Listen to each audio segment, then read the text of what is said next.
Hello ನಮಸ್ತೆ, welcome to ಅಡುಗೆ number 1. ವಿಶೇಷ ಏನು ಅಂದರೆ ನಮ್ಮ ಉತ್ತರ ಕರ್ನಾಟಕ ಕಡೆ ಹೋಳಿ ಹುಣ್ಣಿಮೆಯ ದಿನ ಈ ರೀತಿ ಹೂರ್ಣದ ಹೋಳಿಗೆಯನ್ನು ಮಾಡ್ತಾರೆ.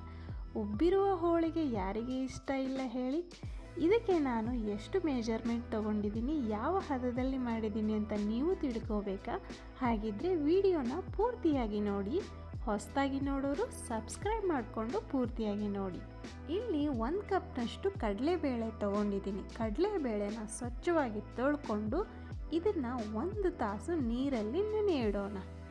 ಹೀಗೆ ಸ್ವಚ್ಛವಾಗಿ ತೊಳ್ಕೊಂಡೆ ಇದಕ್ಕೆ 2 ಕಪ್ನಷ್ಟು ನೀರು ಹಾಕಿ ಒಂದು ಮುಚ್ಚಳ ಮುಚ್ಚಿಬಿಟ್ಟು 1 ತಾಸು ನೆನೆಲಿಟ್ಟೆ.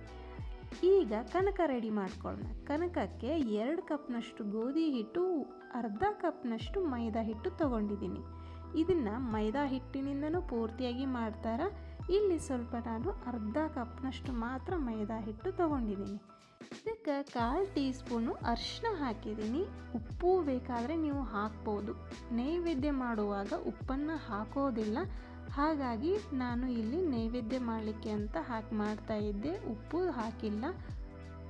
ಇದನ್ನು ಚೆಂದಾಗಿ ನಾದ್ಕೋಬೇಕು, ಮೆತ್ತಗವಾಗಿ ನಾದ್ಕೋಬೇಕು. ಎಷ್ಟು ನಾದಿ ಇಡ್ತೀವಿ ಅಷ್ಟು ಚೆನ್ನಾಗಿ ಬರ್ತಾ, ಉಬ್ಬಿ ಕೂಡ ಚೆನ್ನಾಗಿ ಬರ್ತಾವೆ ಹೋಳಿಗೆ. ಇದನ್ನು ಒಂದು ಮುಚ್ಚಳ ಮುಚ್ಚಿ 1.5 ತಾಸು ಅಥವಾ 1 ತಾಸು ಇದನ್ನು ಹೀಗೆ ಇಡೋಣ. ಈಗ ಬೇಳೆ 1 ತಾಸು ಆಗಿದೆ, ನಾನು ನೆನೆಯಲಿಟ್ಟು ಇದನ್ನು ಕುಕ್ಕರ್ನಲ್ಲಿ ಹಾಕಿ ಕುದಿಸ್ಕೊಳ್ತಾ ಇದ್ದೀನಿ. ಇದಕ್ಕೆ 3 ಕಪ್ನಷ್ಟು ನೀರು ಹಾಕಿ 1/4 ಟೀ ಸ್ಪೂನಷ್ಟು ಅರಿಶಿನ ಹಾಕಿ ಎಣ್ಣೆ ಸ್ವಲ್ಪ 1 ಟೀ ಸ್ಪೂನಷ್ಟು ಹಾಕಿ ಇದನ್ನು 3 ಅಥವಾ 4 ವಿಷಲ್ನ ಕೂಗಿಸ್ಕೊಂಡೆ. ನೋಡಿ, ಬೇಳೆ ಈ ರೀತಿಯಾಗಿ ಆಗಿರಬೇಕು. ಇದನ್ನು ಸೋಸ್ಕೊಳ್ಳೋಣ. ಬೇಳೆಯಲ್ಲಿರುವ ನೀರನ್ನು ಪೂರ್ತಿಯಾಗಿ ಸೋಸ್ಕೊಳ್ಬೇಕು. ಈ ಕಟ್ಟನ್ನು ಬೇಕಾದರೆ ನೀವು ಸಾಂಬಾರಿಗೆ ಉಪಯೋಗಿಸಬಹುದು.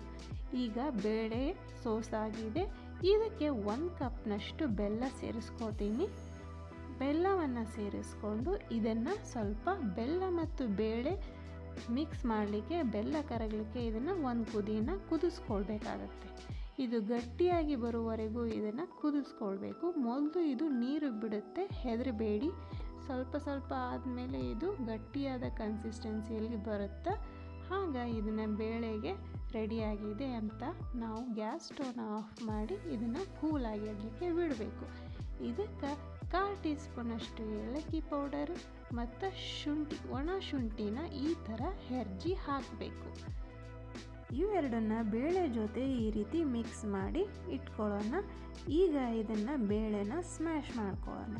ನಾವು ಇಲ್ಲಿ ಮಿಕ್ಸರ್ ಜಾರ್ನ ಬಳಸ್ತಾ ಇಲ್ಲ, ಈ ರೀತಿ ಸ್ಮ್ಯಾಶ್ ಮಾಡ್ಕೊಳ್ಬೇಕು.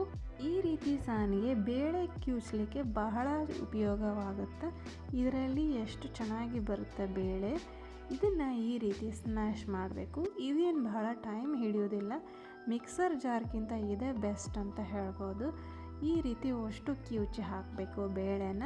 ನೋಡಿ ಎಷ್ಟು ಚೆನ್ನಾಗಿ ಬಂದೈತಿ, ಉದುರಾಗಿ. ಇದು ಈ ರೀತಿ ಮಸ್ತಾಗಿ ಹೋಳಿಗೆನೂ ಕಾಣ್ತಾವೆ. ಈಗ ಬೇಳೆ ಹೂರಣಂತೂ ರೆಡಿ ಆಯ್ತು. ಹೋಳಿಗೆ ಮಾಡೋದೇನು ಭಾಳತ್ತಿಲ್ಲ, ಈಗ ಅಗದಿ ಜಲ್ದಿ ಆಗಿಬಿಡುತ್ತೆ.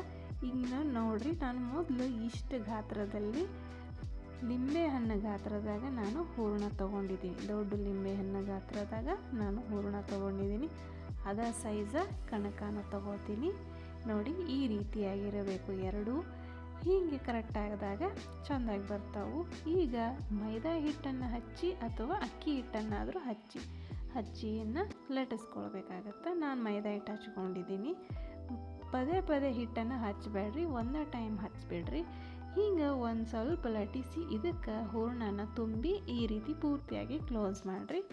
ಆಲೂ ಪರೋಟ ಮಾಡ್ತೀವಲ್ರಿ, ಹಂಗೆ ನೋಡಿರಿ.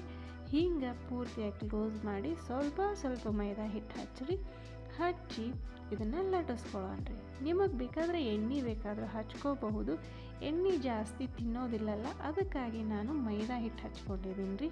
ಮತ್ತು ಬೇಯಿಸುವಾಗೂ ಎಣ್ಣೆ ಉಪಯೋಗಿಸ್ತೀವಿ ರೀ, ಅದಕ್ಕೆ ಮೈದಾ ಹಿಟ್ಟು ಹಚ್ಚಿ ನಾನು ಲಟ್ಟಿಸ್ಕೊಳ್ತಾ ಇದ್ದೀನಿ ರೀ. ಈ ರೀತಿ ದೊಡ್ಡವಾಗಿನ ಲಟ್ಟಿಸ್ಕೊಳ್ಬೇಕು. ಹೋಳಿಗೆನ ದೊಡ್ಡವಾಗಿ ಲಟ್ಟಿಸ್ಕೊಂಡು ಬೇಯಿಸ್ಕೊಂಡ್ರೆ ಭಾಳ ಮಸ್ತ್ ಕಾಣ್ತಾವೆ. ಇಷ್ಟು ಸೈಜ್ ನೀವು ಹೋಳಿಗೆ ಮಾಡ್ಕೊಂಡ್ರೆ ಅದು ಎಷ್ಟು ಚಂದ ಕಾಣ್ತಾವೆ ಅಂದ್ರೆ ಅಷ್ಟು ಚಂದ ಕಾಣ್ತಾವೆ. ಈಗ ಮೇಲ್ಗಡೆ ಏನರ ಹಿಟ್ಟು ಹತ್ತಿದ್ರೆ ಅದನ್ನು ಸ್ವಲ್ಪ ಒರೆಸ್ಬಿಟ್ಟು ತವಾ ಕಾದಿದ್ರೆ ಅದಕ್ಕೆ ಎಣ್ಣೆ ಹಾಕಿ ಹಿಂಗೆ ಬೇಯಿಸ್ಕೊಳ್ಳೋದ್ರಿ. ಗ್ಯಾಸ್ ಸ್ಟೋವ್ನ ಲೋದಾಗ ಇಟ್ಕೊಳ್ರಿ, ಇಲ್ಲಾಂದ್ರೆ ಮೀಡಿಯಮ್ದಾಗ ಇಟ್ಕೊಳ್ರಿ. ಇಟ್ಕೊಂಡು ಇದನ್ನು ಬೇಯಿಸ್ಕೊಡ್ರಿ. ಸ್ವಲ್ಪ ಮೇಲ್ಗಡೆ ಚೇಂಜ್ ಆದ ತಕ್ಷಣ ಇದನ್ನು ಹೊಳಿಸಿ ಹಾಕ್ಬಿಡ್ರಿ. ಹೊಳಿಸಿ ಹಾಕಿದ್ಮೇಲೆ ಇದಕ್ಕೆ ಎಣ್ಣೆ ಹಾಕಿರಿ, ಸ್ವಲ್ಪ ಮೇಲೆ ಎಣ್ಣೆ ಹಾಕಿರಿ. ಹಿಂಗೆ ಮಸ್ತಾಗಿ ಉಬ್ಬುತ್ತವ್ರಿ. ಪಕ್ಕಾ 100% ಶೋರ್ ರೀ. ಈ ರೀತಿ ಉಬ್ಬಿ ಹೋಳಿಗೆ ಬರಲಿಲ್ಲ ಅಂದರೆ ಹೇಳ್ರಿ, ಕಮೆಂಟ್ ಮೂಲಕ ನೀವು ತಿಳಿಸ್ಕೊಡ್ತೀರಿ. ಈ ರೆಸಿಪಿ ಇಷ್ಟ ಆಗಿದ್ರೆ ಈಗಲೇ ನೀವು ಟ್ರೈ ಮಾಡಿರಿ. ಬಿಸಿ ಹೋಳಿಗೆ ಮೇಲೆ ತುಪ್ಪ ಸವರ್ಕೊಂಡು ತಿಂದ್ರೆ ಏನು ರುಚಿ ರೀ ಅದು. ಭಾಳ ಏನೋ ಕಷ್ಟದ ಕೆಲಸ ಅಂತೂ ಅಲ್ರಿ, ಮಸ್ತ್ ಬರ್ತಾವೆ ಹೋಳಿಗೆ. ನೋಡಿ, ಬೇಕಿದ್ರೆ ನೋಡಬೇಕು ನಾ ಮಾಡಿದ್ದು, ನಿಮ್ಗೆ ಗೊತ್ತಾಗುತ್ತೆ. ಲೈಕ್ ಮಾಡಿರಿ, ಶೇರ್ ಮಾಡಿರಿ, ಸಬ್ಸ್ಕ್ರೈಬ್ ಮಾಡಿರಿ. ಹೀಗೆ ರುಚಿಯಾದ ರೆಸಿಪಿ ಒಂದೇ ನೆಕ್ಸ್ಟ್ ವಿಡಿಯೋದಲ್ಲಿ ನಾನು ಸಿಗ್ತೀನಿ. Thank you.